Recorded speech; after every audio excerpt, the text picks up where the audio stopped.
This is John Harding with Argano NRL, and welcome to How to Use Alias Tables to Facilitate Reporting. What is an alias table? In FCC, each metadata member is assigned an alias, and you're allowed to have multiple aliases, and that's essentially just a description of the member. So what we're saying is you could have multiple descriptions of a member. Multiple alias tables allow each member to have a different description for each table that you're allowed to pull or look at. Aliases must be unique across the dimensions, but a member can have the same alias in multiple alias tables. Aliases are displayed in the web interface, on data forms, reports, Smart View, and users and admins can set what alias is being displayed, either in Smart View or setting it for a report to determine what the user is going to see. What are some examples of alias tables? Why would you need these?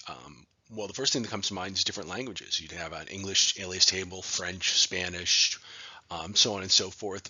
But really, the most use we see for them is different types of reporting where you need to have a different description, a different capitalization, punctuation for different types of reporting. So maybe you have internal versus external. You have some regulatory reporting. I've seen it used for FERC reporting as an example. Local or regional GAAP versus US GAAP. There may be a different requirement for the spelling or the name. Also, again, 10K, 10Q. So just different views on these. A lot of times we'll put the member name in the alias for the default, but for your external reporting, your 10K, 10Q, you don't want to see that. You just want to see a very highly formatted view of the data table. The first step is just to go up and click on your navigator. From there, click on Alias Table.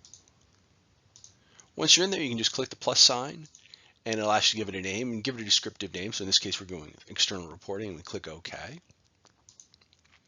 Once we've created it, we can use a copy. So you don't have to start from scratch with an alias table. If you've already populated your default, you can just click on this button and copy your default to your external reporting table, and then go in and change what needs to be changed. So for example, in most cases, we need to change entities and perhaps accounts, but we would leave our custom dimensions alone. Our scenarios wouldn't change. So you can just copy all that over.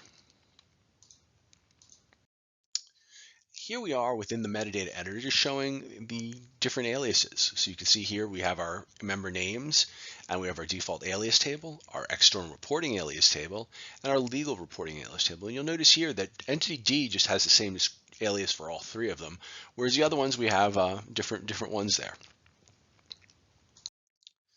So how do we use this alias table? Here we are in Smart View, probably the most popular place to see it.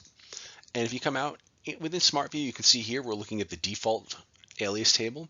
But if you click on Change Alias up at the top, you'll get the option to choose a different alias table. If you choose a different alias table, that one's going to come up, and you're going to see here we can now see the external. And if we click here, we can see the legal. And here we are in the web. In the web interface, you can see here we're in a selection of member selection, and we're at the default.